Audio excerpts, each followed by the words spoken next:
Hey, good morning, Liberty North AP Psych. It is Monday, April 20th.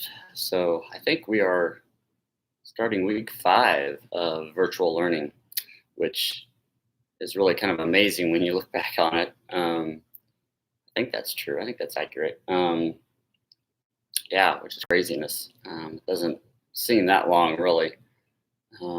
But yeah, good morning. Happy Monday. I know Mondays are a little bit different now, obviously. Don't have as much of the impact, and hopefully you can get a little bit more sleep. Okay, just a reminder that if you have not turned in your Chapter 15 personality assignments, again, those are due. We're due on Friday. We're going to finish up Chapter 18 social psych today, and then you have till Friday to get the lab done. And then just an announcement on the scavenger hunt for my personality. We have had 2 groups over the weekend that completed that successfully. So still need one more group out there. And again, you can take as many guesses as you want, as long as there's not 3 winners. So, you could still, I think each group turned it in maybe 2 or 3 times and had to go back and do some research and investigating, but then we're able to get the correct answer. So congratulations to those groups. I'm gonna hold off naming names and hours just to see, but they will get the QT prizes, and then their hours will also get some academic benefit. And then we still need one more group. So if you're interested in doing that, you can get that done, okay? All right, Chapter 18, pull this up here.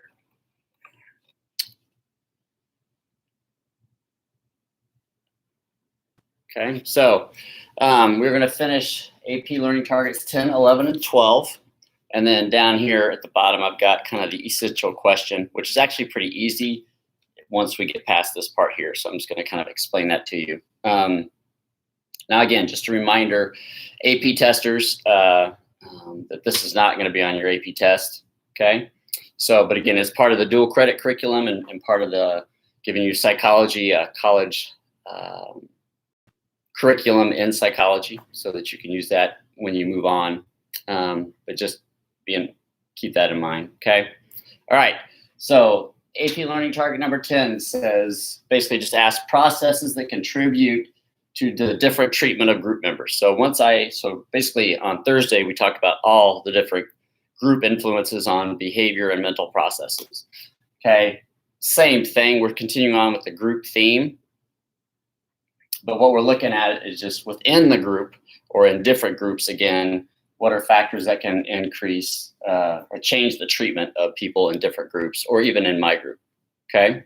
All right, so at the core of this, which you need to know is in-group, out-group. And I'll take a picture, put this on Twitter, but then I'll do a close-up here of all of these here in just a minute. Okay, because again, we've got a bunch of vocab terms. So make sure, again, read the chapter. The vocab terms are in there. But I'm just going to define some of the ones, not all of them that are here. In-group, out-group, though, is kind of a theory that you need to know in social psychology. So in-group is going to be us or me. Out-group is going to be them. Okay? So now that can just be a simple fact that there's an us group or a me group and a them group, okay? That doesn't mean that there's any negativity to either group. There's just the fact that groups exist. So there is a Liberty North and a Liberty group, okay? That's an us and a them. Now, as long as there's not any negativity, stereotypes, or bias to the them, then that's just simply in-group, out-group. And those actually make up our environment. We have lots of in-groups, out-groups. So basically, the in-group could just be my group, my stuff, and then every other group is kind of the them group, okay? The them group. So, I might be in certain clubs and activities, and then the clubs and activities that I'm not in are basically out groups, okay? They are them, right? I'm a tennis player, okay? Basketball players are them. Tennis players are me, okay? So in-group, out-group, okay? All right? So it's important that you understand that core principle, especially when you look at any of the other terms that we have up here that the chapter covers, okay? So understand in-group, out-group, okay? Now, in and of itself, the out group doesn't mean anything bad. Okay, it just means us and them, and that's kind of why I put that up here, so you can kind of see it. Okay, so us and them. All right.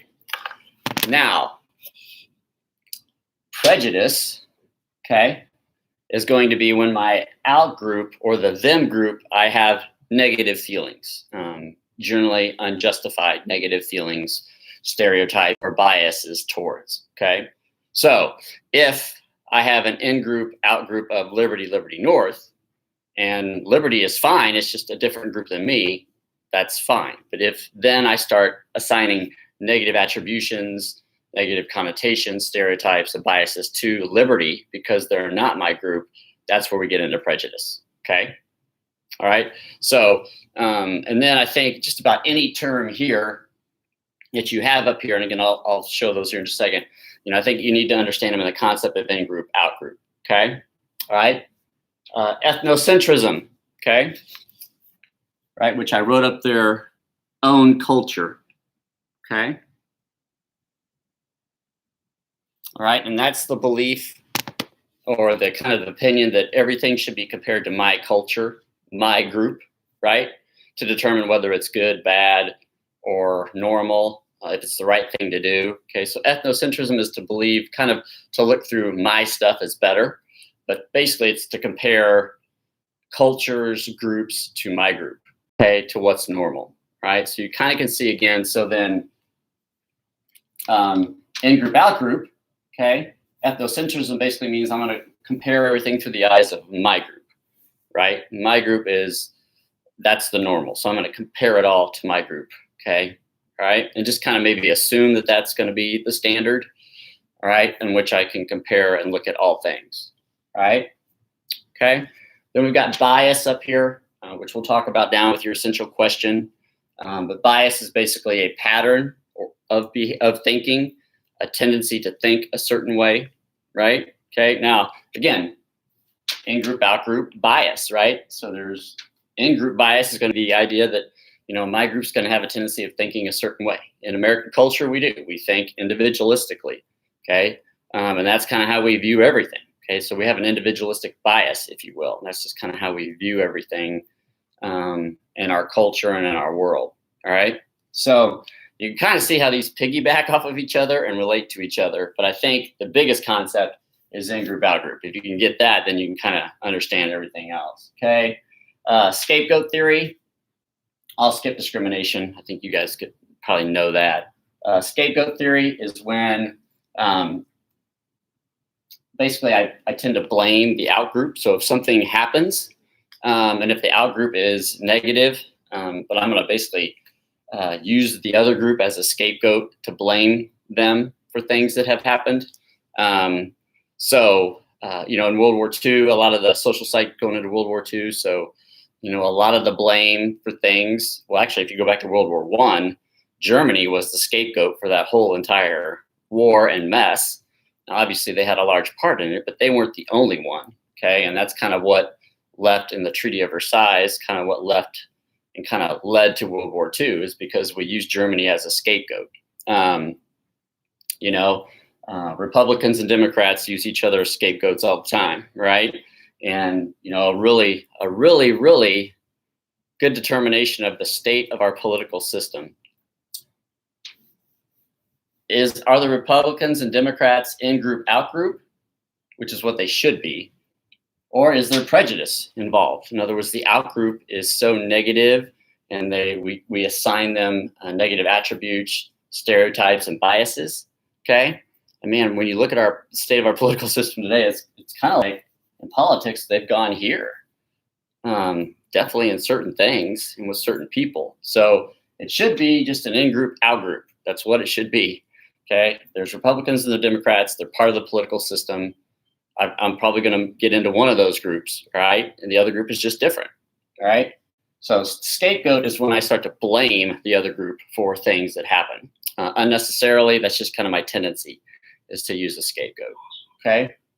And then they also throw in this one, mere exposure, which we'll cover down here as well. Mere exposure just basically means the more I'm exposed to something, the more good that it becomes, the more comfortable it becomes, the more it kind of increases in, trying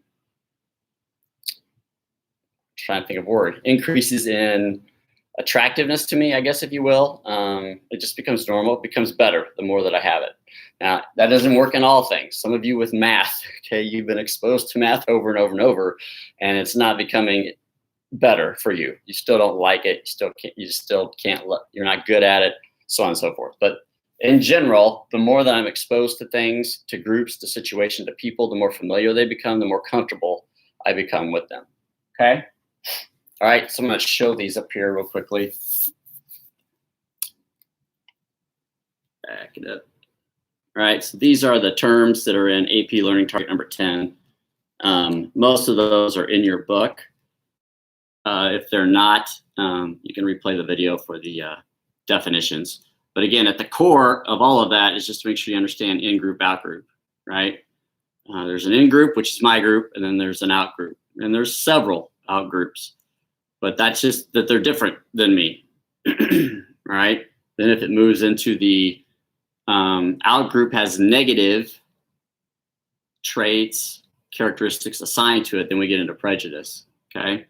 And ethnocentrism is my own culture, to view my own culture as the standard in which I compare everything to, or my own group in which I compare everything to, okay?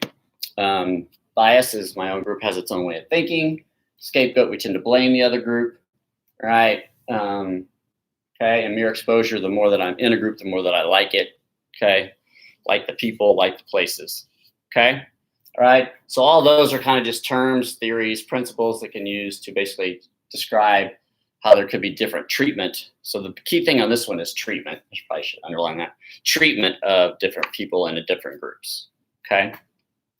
All right, AP Learning Target number 11 talks about altruism and aggression. All right, altruism and aggression. Okay, so I've got them both here, and just go over the definition. Altruism is basically helping behavior. So this is a study of, altruism is a study of helping behavior. Okay, so our big case here is the Kitty Genovese case, all right, which there's some really good quotes in your book. I think there's one quote from a social psychologist that said that we have learned more in the area of social psychology simply from this case right here than any other thing, which is very impactful to say because there's been some, world famous studies done in social psychology. So altruism is when I help people truly just to help. It's a selfless act of helping someone, okay? Egoistic is also helping behavior, but it's when I help really for me.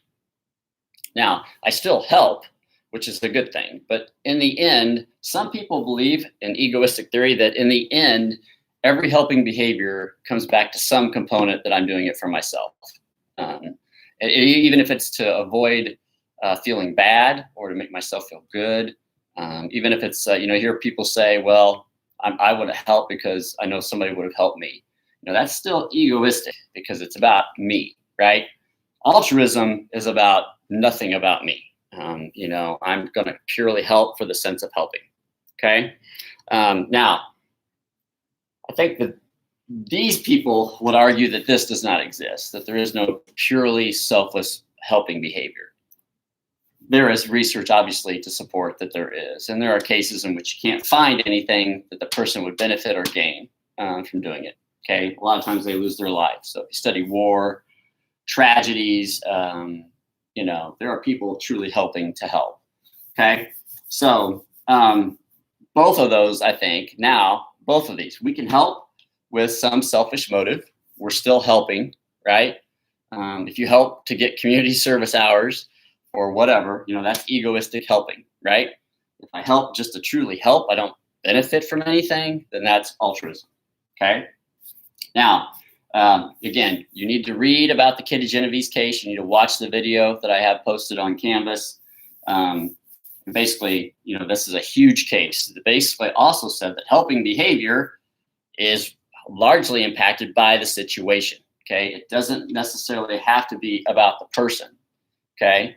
So I can help egoistically based on the situation or altruistically based on the situation. But one thing that I have to look at that is a huge impact is the situation, which again, this is the case that led to the bystander effect, which actually we believe now The thing that determines whether you get help is not the person, not whether they're altruistic or egoistic, but it's the situation. Okay, and the book lists out from the research and the study of Kitty Genevieve's case and other cases like it. You know, we know that if certain factors exist, you are not likely to get help. And if certain factors, other factors exist, you are more likely to get help. And it doesn't matter about the person. It's about the situation in which you need help and how to take control of that situation. Okay. A name here is Dr. Viktor Frankl. And he's not in your book, but I personally love his stuff. He is a world famous social psychologist. He was a Holocaust survivor.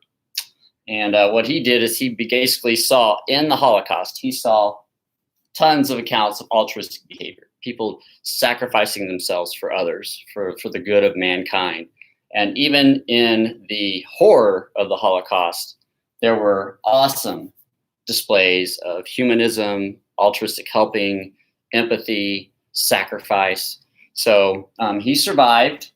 And then he wrote several books on the good things that he saw in the concentration camps of people helping other people. So then he did a lot of study on helping behavior, social psychology theory, and then also he developed treatment theory also as well. So a lot of people have heard of him, and he comes up in social psychology a lot as well. Okay, all right. So that's altruism, which is basically helping behavior. Okay, and again, our biggest case is Kitty Genevieve's, which says that, again, you can't define or explain helping behavior without explaining the situation. Okay, all right, aggression. Okay, all right, factors that lead into aggression. Well, first of all, we need to know that there are genetics involved in aggression, right? Okay, there are brain influences. All right, so again, traumatic brain injury. So again, think back to the Phineas Gage case. It can happen if people have a concussion or a traumatic brain injury, that they can become violent. Again, you think about Phineas Gage, he became very violent and foul, very aggressive, okay, because of the damage to his frontal lobe. Okay, so remember that famous case. We also have biochemical influences on aggression. So we have hormones and neurotransmitters that can deal with that. Because again, you have to remember that our brain is programmed to have an aggression response, we believe. Okay, so, and that would be in that amygdala.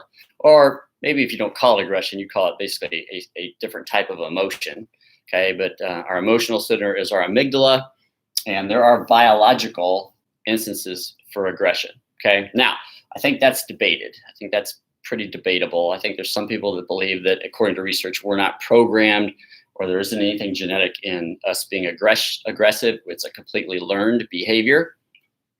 But on a lot of studies in animals, you can kind of see that it's programmed in there. And also we can see that if there is a damage to the brain, that there becomes an issue with that aggressive response.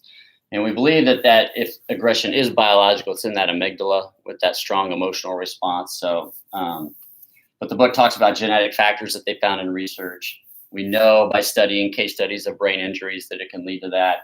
We also know that by taking certain medication, illicit drugs, certain things that will alter hormones or neurotransmitters in your body, you can also promote aggressiveness, right?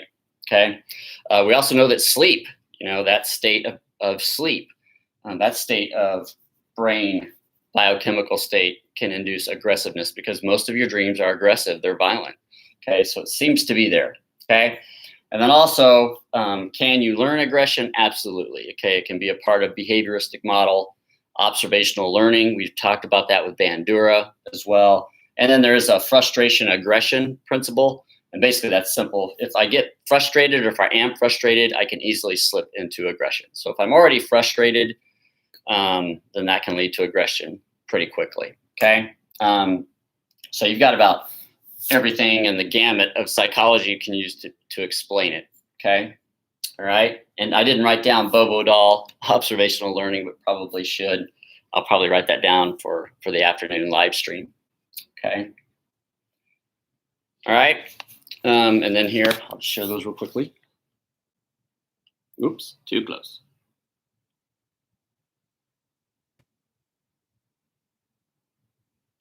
Okay, so Altruism versus egoistic helping behavior. Talked about Dr. Viktor Frankl, Kitty Genevieve's case, which is the core thing that you need to know. Bystander effect, helping behavior is determined by the situation. And then aggression. Okay, so we have genetic, brain influences, biochemical, we have observational learning, okay?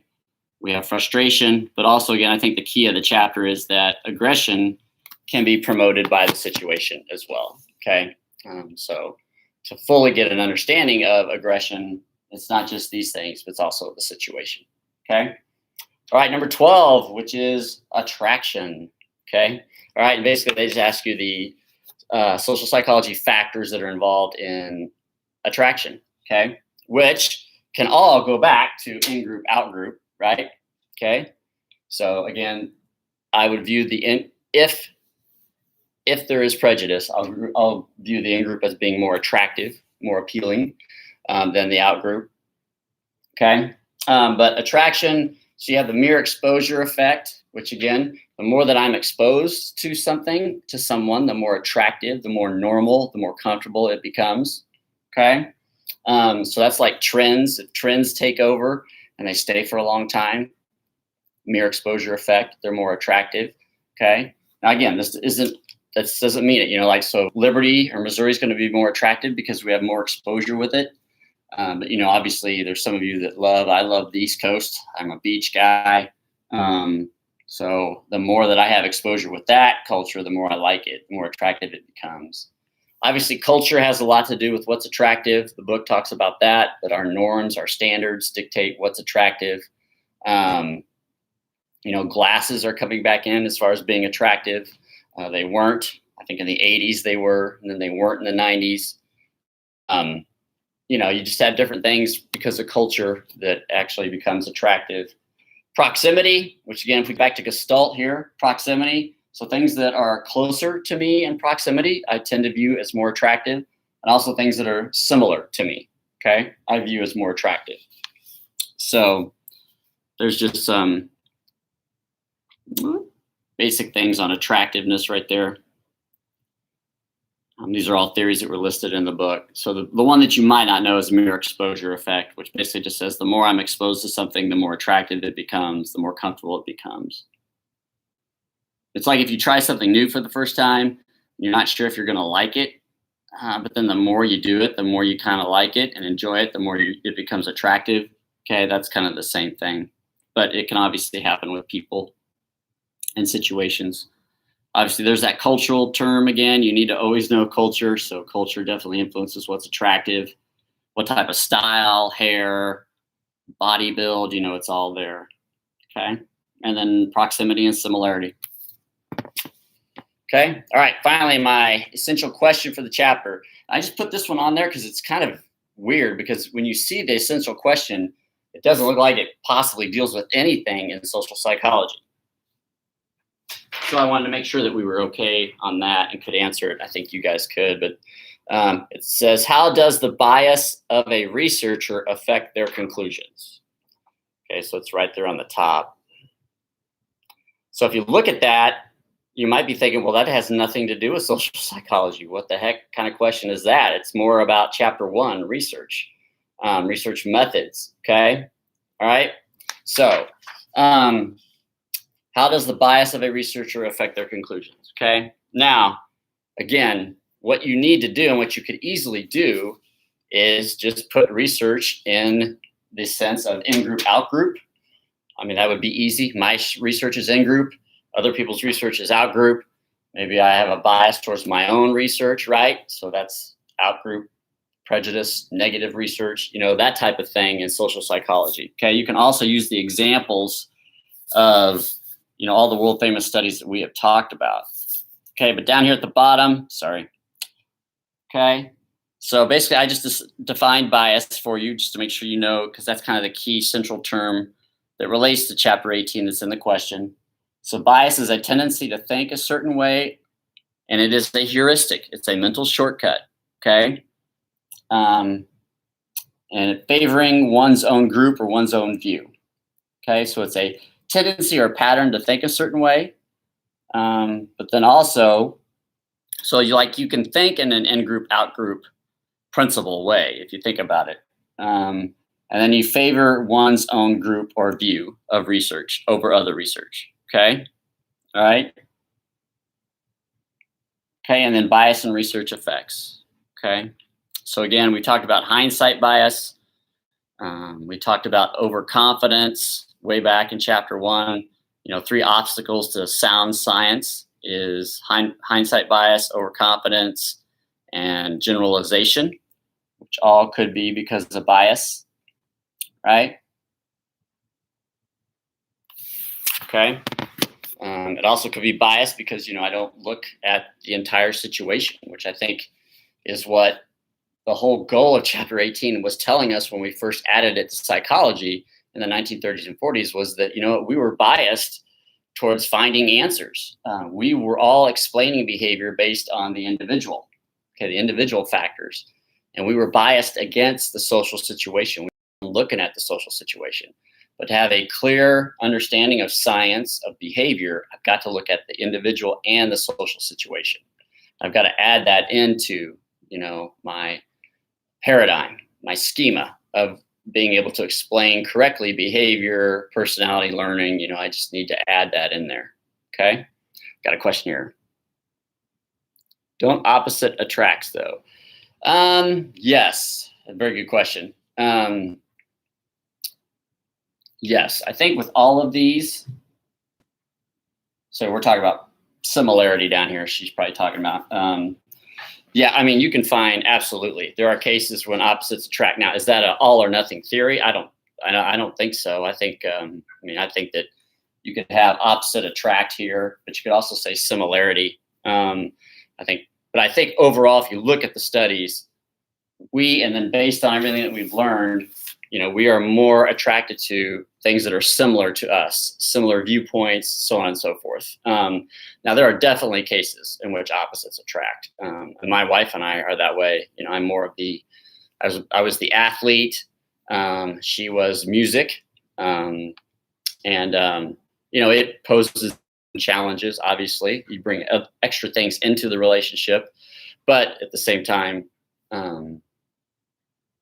if you look back at the people that I dated before I met my wife, they were all similar to me.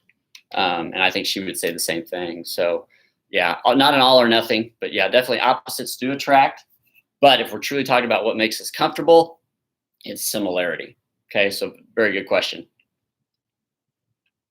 And I don't know if opposites attract could really apply to anything else other than relationships. I'm trying to think. I think that, yeah, that might just be a relationship theory. So, okay. Anything else? Any other questions? Good question, Allie.